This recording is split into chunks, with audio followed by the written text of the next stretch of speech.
नमस्कार दोस्तों, आइए सुनते हैं मुंशी प्रेमचंद्र के द्वारा लिखी कहानी इज्जत का खून। मैंने कहानियों और इतिहासों में तकदीर के उलटफेर की अजीबोगरीब दास्तानें पढ़ी हैं। शाह को भिखमंगा और भिखमंगे को शाह बनते देखा है। तकदीर एक छुपा हुआ भेद है।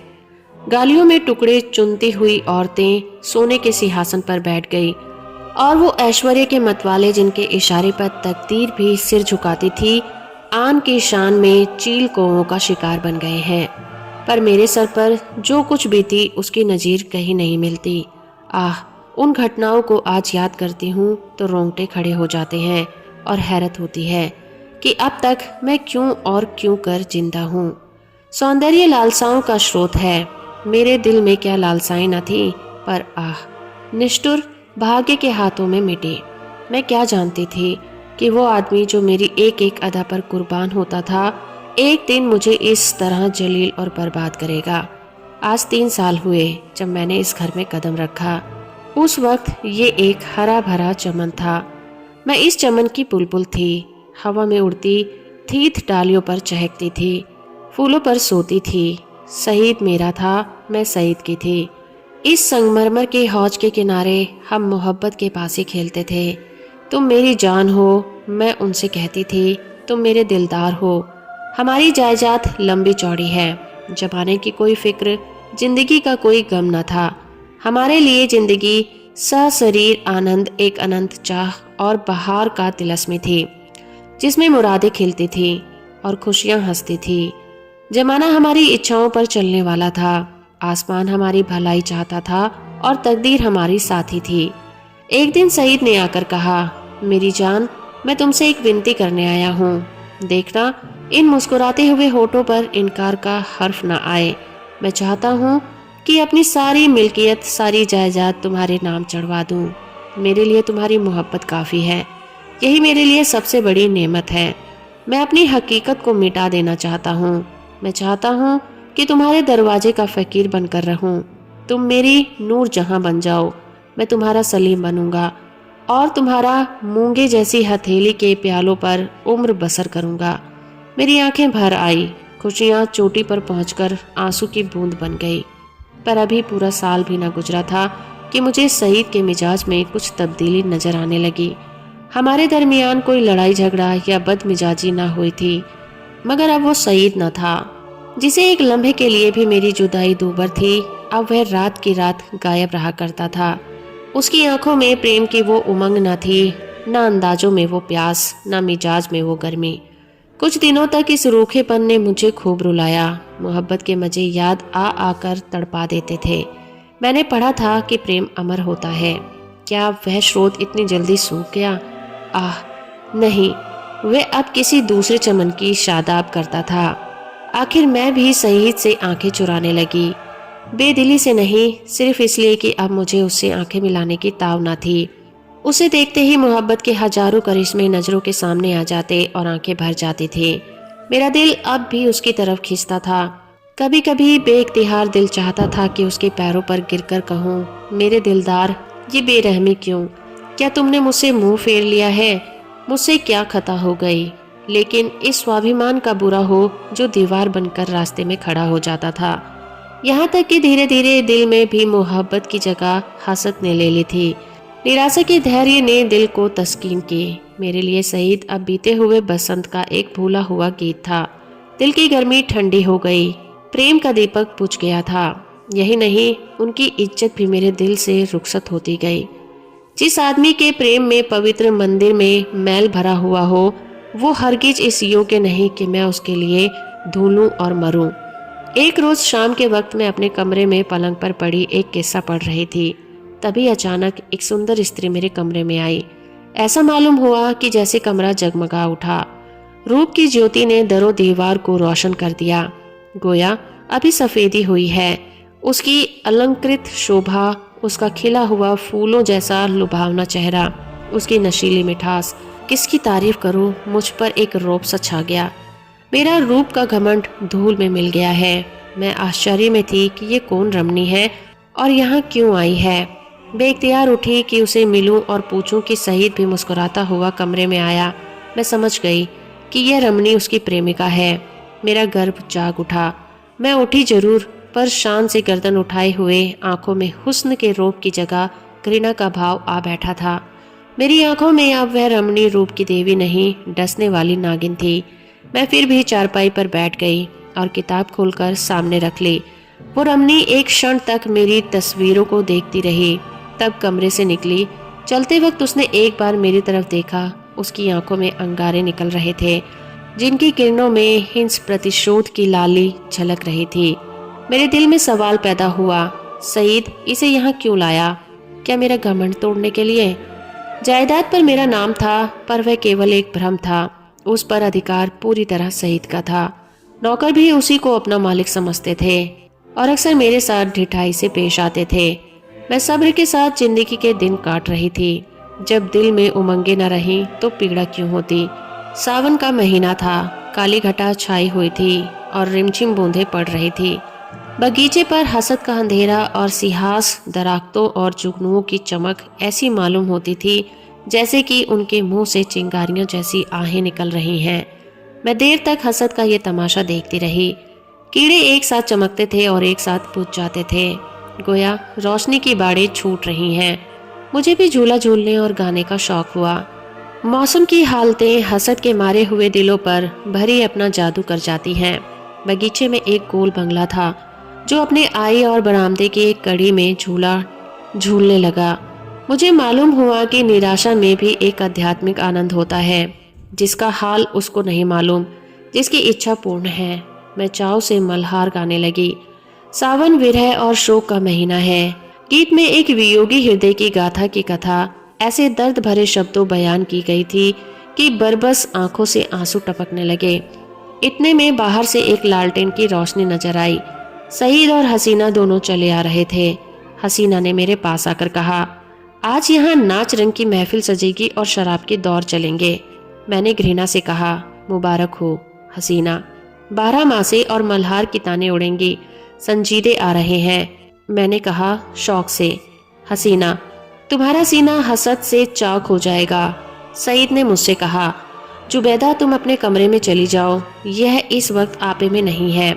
हसीना ने मेरी तरफ लाल लाल आंखें निकाल कर कहा, मैं तुम्हें अपने पैरों की धूल के बराबर भी नहीं समझती। मुझे भी जब्त न रहा, अकड़कर बोली, और मैं क्या समझती हूँ कि एक कुतिया दूसरे की उंगली हड्डियां चिचोड़ती फिरती है। अब सईद के भी तेवर बदले, मेरी तरफ भयानक आंखों से देखकर बोले, जुबैदा तुम्हारे सर पर शैतान तो नहीं सवार हो गया? सईद का ये जुमला मेरे जिगर में चुभ गया। मैं तड़प उठी। जिन होठों से हमेशा मोहब्बत और प्यार की बातें सुनी हो, उन्हीं से ये जहर निकले, और बिल्कुल बेकसूर। क्या मैं ऐसी नाचीज और हकीर हो गई हूँ कि एक बाजारू औरत भी मुझे छेड़कर गालियां दे सकती है और मेरा जबान खोलना मना? मेरे दिल में साल भर से जो बुखार हो रहा था वह उछल पड़ा। मैं झूले से उतर पड़ी और सईद की तरफ शिकायत भरी निगाहों से देखकर बोली, शैतान मेरे सर पर सवार हो या तुम्हारे सर पर, इसका फैसला तुम खुद कर सकते हो। सईद, मैं अब तक तुमको शरीफ और गैरत वाला समझती हूँ, तुम खुद कर सकते हो। बेवफाई की, इसका मलाला मुझे जरूर था, पर मैंने सपनों में भी ये न सोचा था कि तुम एक गैरत से इतने खाली हो गए कि हया फरोश औरत के पीछे मुझे इस तरह जलील करोगे। इसका बदला तुम्हें खुद से मिलेगा। हसीना ने तेज होकर कहा, तू मुझे हया फरोश कहती है? मैं, बेशक कहती हूँ सईद, और मैं बेगैरत हूँ? मैं, बेशक बेगैरत ही नहीं, सौदेबाज भी, मक्कार, पापी, सब कुछ हो। ये अल्फाज बहुत घिनौने हैं, लेकिन मेरे गुस्से के इजहार के लिए काफ़ी नहीं। मैं ये बातें कह रही थी कि यकायक शहीद के लंबे तगड़े हट्टे कट्टे नौकर ने मेरी दोनों बाहें पकड़ ली और पलक मारते भर में हसीना ने झूले की रस्सियां उतारकर मुझे बरामदे के एक लोहे के खंबे से बांध दिया। इस वक्त मेरे दिल में क्या ख्याल आ रहे थे ये याद नहीं, पर मेरी आंखों के सामने अंधेरा छा गया था। ऐसा मालूम होता था कि ये तीनों इंसान नहीं, दूत हैं। गुस्से की जगह दिल में डर समा गया था। इस वक्त अगर कोई रौबी ताकत मेरे बंधनों को काट देती, मेरे हाथों में खंजर दे देती, तो भी मैं जमीन पर बैठकर उनकी जिल्लत और बेकसी पर आंसू बहाने के सिवा और कुछ न कर सकती थी।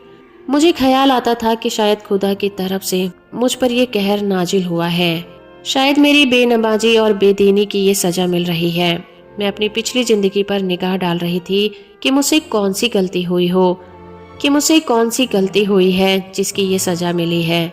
मुझे इस हालत में छोड़कर तीनों सूरतें कमरे में चली गई। मैंने समझा मेरी सजा खत्म हो गई, लेकिन क्या यह सब मुझे यूं ही बांध कर रखेंगे? लौंडिया मुझे इस हालत में देख लें तो क्या कहें? नहीं, अब मैं इस घर में रहने के काबिल नहीं हूँ। मैं सोच रही थी कि रस्सियाँ कैसे खोलूं। अफसोस मुझे न मालूम था कि अभी तक जो भी मेरी गति हुई है वो आने वाली बेहमियों का सिर्फ बयाना है। मैं अब तक न जानती थी कि यह छोटा आदमी कितना बेरहम है, कितना कातिल है। मैं अपने दिल में सोच रही थी कि अगर मैं हसीना की उन दिल जलाने वाली बातों को जवाब न देती तो क्या ये नौबत आती और जरूर आती। वहाँ काली नागिन मुझे डसने का इरादा करके चली थी, इसलिए उसने मुझे दिल दुखाने वाले लहजे से ही बात शुरू की थी। मैं गुस्से में आकर उनको लान तान करूं और उसे मुझे जलील करने का बहाना मिल जाए। पानी जोर से बरसने लगा। बौछारों से मेरा सारा शरीर तर हो गया था। सामने गहरा अंधेरा था। मैं कान लगाए सुन रही थी कि अंदर क्या मिसकॉट हो रही है, मगर मेह की सनसनाहट के कारण आवाजें साफ न सुनाई देती थी। इतने लालटेन फिर से बरामदे में आई और तीनों डरावनी सूरतें फिर से मेरे सामने आकर खड़ी हो गई। अब की उस खून की परी के हाथों में एक पतली सी कमची थी। उसके तेवर देखकर मेरा खून सर्द हो गया। उसकी आंखों में एक खून पीने वाली वहशत, एक कातिल पागलपन दिखाई दे रहा था। मेरी तरफ शरारत भरी नजरों से देखकर बोली, बेगम साहिबा, मैं तुम्हारी बदजबानियों का ऐसा सबक देना चाहती हूँ जो तुम्हें सारी उम्र याद रहे। और मेरे गुरु ने बतलाया है कि कमची से ज्यादा देर तक ठहरने वाला और कोई सबक नहीं होता। यह कहकर वो जालिम ने मेरी पीठ पर एक कमची जोर से मारी। मैं तिलमिला गई। मालूम हुआ किसी ने पीठ पर आग की चिंगारी रख दी हो। मुझसे जब्त न हो सका। माँ बाप ने कभी फूल की छड़ी से भी भीन न किया था। जोर से चीखें मार मार कर रोने लगी। स्वाभिमान और लज्जा सारी लुप्त हो गई थी। कमची की डरावनी और रोशन असलियत के सामने और भावनाएं गायब हो गई थी। उन हिंदू देवियों के दिल शायद लोहे के होते होंगे जो अपनी आन पर आग में कूद पड़ती थी। मेरे दिल पर तो इस वक्त यही ख्याल छाया हुआ था कि इस मुसीबत से क्यों कर छुटकारा हो। सईद तस्वीर की तरह खामोश खड़ा था। मैं उसकी तरफ फरियाद की आंखों से देखकर बड़े विनती के स्वर में बोली, सईद, खुदा के लिए मुझे इस जालिम से बचा लो। मैं तुम्हारे पैरों पड़ती हूँ। तुम मुझे जहर दे दो, खंजर से गर्दन काट दो, लेकिन ये मुसीबत सहने की मुझ में अब ताब नहीं है। मेरी मोहब्बत को याद करो। उसी के सदके इस वक्त मुझे इस अजाब से बचा लो। खुदा तुम्हें इनका इनाम देगा। सईद इन बातों से कुछ पिघला। हसीना की तरफ डरी हुई आंखों से देखकर बोला, जरीना, मेरे कहने से अब जाने दो। मेरी खातिर से इन पर रहम करो। जरीना तेवर बदल कर बोली, तुम्हारी खातिर से सब कुछ कर सकती हूँ, गालियाँ नहीं बर्दाश्त कर सकती। सईद, क्या अभी तुम्हारे ख्याल से गालियों की काफ़ी सज़ा नहीं हो गई है? जरीना, तब तो आपने मेरी इज्जत खूब की, कद्र भी। मैंने रानियों से चिलमचियाँ उठवाई हैं। ये बेगम साहिबा हैं किस ख्याल में? मैं इसे अगर कुछ छुरी से काटूं तब भी इसकी बदजबानियों की सजा काफ़ी ना होगी। सईद, मुझसे अब यह जुल्म नहीं देखा जाता। जरीना, तो आंखें बंद कर लो। सईद, जरीना, गुस्सा न दिलाओ, मैं कहता हूँ अब इसे माफ़ करो। जरीना ने सईद को ऐसी हरकत भरी निगाहों से देखा कि गोया उसका गुलाम हो गया। खुदा जाने उस पर उसने क्या मंत्र मार दिया था कि उसे खानदानी गैरत और बड़ाइयों इंसानियत का जरा भी एहसास बाकी न रहा था। वो शायद उसे गुस्से जैसे मर्दानास जज्बे से काबिल ही न समझती थी। हुलिया पहचानने वाले कितनी गलतियां करते हैं, क्योंकि दिखाई कुछ पड़ता है और अंदर कुछ होता है। बाहर के ऐसे सुंदर रूप के पर्दे में इतनी बेरहमी, इतनी निष्ठुरता। कोई शक नहीं, रूप हुलिया पहचानने की विद्या का दुश्मन है। बोली, अच्छा, तो अब आपको मुझ पर गुस्सा आने लगा? क्यों ना हो, आखिर निकाह तो आपने बेगम से ही किया है। मैं तो हया फरोज कुतिया ही ठहरी। शहीद, तुम ताने देती हो और मुझसे यह खून नहीं देखा जाता। जरीना, तो यह कमची हाथ में लो और इसे गिनकर 100 लगाओ, गुस्सा उतर जाएगा। इसका यही इलाज है। सईद, फिर वही मजाक। जरीना, नहीं, मैं मजाक नहीं करती। सईद ने कमची लेने को हाथ बढ़ाया, मगर मालूम नहीं जरीना को क्या सुबह पैदा हुआ। उसने समझा कि शायद वो कमची को तोड़कर फेंक ना दे। उसने कमची हटा ली और बोली, अच्छा मुझसे ये दगा, तो लो अब मैं ही हाथों की सफाई दिखाती हूँ। ये कहकर उस बेदर्द ने मुझे बेतहासा कमचियाँ मारना शुरू कर दिया। मैं दर्द से ऐंठ ऐंठ कर चीख रही थी। उसके पैरों पड़ती थी, मिन्नतें करती थी, अपने किए पर शर्मिंदा भी होती थी और दुआएं भी देती थी, पीर और पैगंबर का वास्ता देती थी। पर उस कातिल को जरा भी रहम ना आता था। सईद काट के पुतले की तरह दर्दो सितम का ये नज़ारा आंखों से देख रहा था और उसको जोश ना आता था। शायद मेरा बड़े से बड़े दुश्मन भी मेरे रोने धोने पर तरस खाता। मेरी पीठ छिलकर लहूलुहान हो गई थी। जख्म पड़ते थे, हर एक चोट आग के शोले की तरह बदन पर लगता था। मालूम नहीं उसने मुझे कितने दर्रे लगाए, यहाँ तक कि मैं कमची को मुझ पर रहम आ गया। वो फटकर टूट गई। लकड़ी का कलेजा फट गया, मगर इंसान का दिल नहीं पिघला। मुझे इस तरह जलील और तबाह करके तीनों खबीस रूहें वहां से रुखसत हो गई। सईद के नौकर ने चलते वक्त मेरी रस्सियां खोल दी। मैं कहाँ जाती, उस घर में क्यों कर कदम रखती। मेरा सारा जिस्म नासूर हो रहा था, लेकिन दिल के फफोले उससे ज्यादा जानलेवा थे। सारा दिल फफूलों से भर उठा था। अच्छी भावनाओं के लिए कहीं भी जगह ना बाकी थी। उस वक्त मैं किसी अंधे को कुएं में गिरते देखती तो मुझे हंसी आती, किसी यतीम का दर्दनाक रोना सुनती तो उसका मुंह चढ़ाती। दिल की हालत में एक जबरदस्त इनकलाब हो गया था। मुझे गुस्सा न था, न गम था, मौत की आरजू न थी, यहाँ तक कि बदला लेने की भावना न थी। उस इम्तिहाई जिल्लत ने बदला लेने की इच्छा को ही खत्म कर दिया था। हालांकि मैं चाहती तो कानूनन सईद को शिकंजे में ला सकती थी, उसे दाने दाने के लिए तरसा सकती थी, लेकिन ये बेइज्जती, ये बेआबरू, ये पमाली बदले के ख्याल के दायरे से बाहर थी। बस सिर्फ एक चेतना बाकी थी, और ये अपमान की चेतना थी। मैं हमेशा के लिए जलील हो गई। क्या ये दाग किसी तरह मिट सकता था? हरगिज नहीं। हाँ, ये छिपाया जा सकता था, और उसकी एक ही सूरत थी कि जिल्लत के काले गड्ढे में गिर पड़ूं, ताकि सारे कपड़ों की स्याही पर सियाह दाग को छिपा दे। क्या इस घर से बियाबान अच्छा नहीं, जिसके पैदे में एक बड़ा छेद हो गया हो? इस हालात में यही दलील मुझ पर छा गई। मैंने अपनी तबाही को और भी मुकम्मल और जिल्लत को और भी गहरा, अपने काले चेहरे को और भी काला करने का पक्का इरादा कर लिया। रात भर मैं वहीं पड़ी किसी दर्द से कराहती रही और कभी इन्हीं ख्यालात में उलझती रही। ये घातक इरादा हर क्षण मजबूत और भी मजबूत होता जाता था। घर में किसी ने मेरी खबर ना ली। पौ फटते ही मैं बगीचे से बाहर निकल गई। मालूम नहीं मेरी लाशरम कहाँ गायब हो गई थी। जो शख्स समुंदर में गोते खा चुका हो, उसे ताले तलैये का क्या डर। मैं जो दरो दीवार से शर्माती थी, इस वक्त शहर की गलियों में बेधड़क चली जा रही थी, जहाँ किसी पर कोई हंसने वाला नहीं, जहाँ बदनामी का बाजार सजा हुआ है, जहाँ हया बिकती है। इसके तीसरे दिन रूप की मंडी के एक अच्छे हिस्से में एक ऊंचे कोठे पर बैठी हुई मैं उस मंडी की सैर कर रही थी। शाम का वक्त था। नीचे सड़क पर आदमियों की ऐसी भीड़ थी कि कंधे से कंधा छिलता था। आज सावन का मेला था। लोग साफ सुथरे कपड़े पहने कतार की कतार दरिया की तरफ जा रहे थे। हमारे बाजार की बेशकीमती जींस भी आज नदी के किनारे सजी हुई थी। कहीं हसीनों के झूले थे, कहीं सावन की मीत, लेकिन मुझे इस बाजार की सैर दरिया के किनारे से ज्यादा पुरलुफ्त होती थी।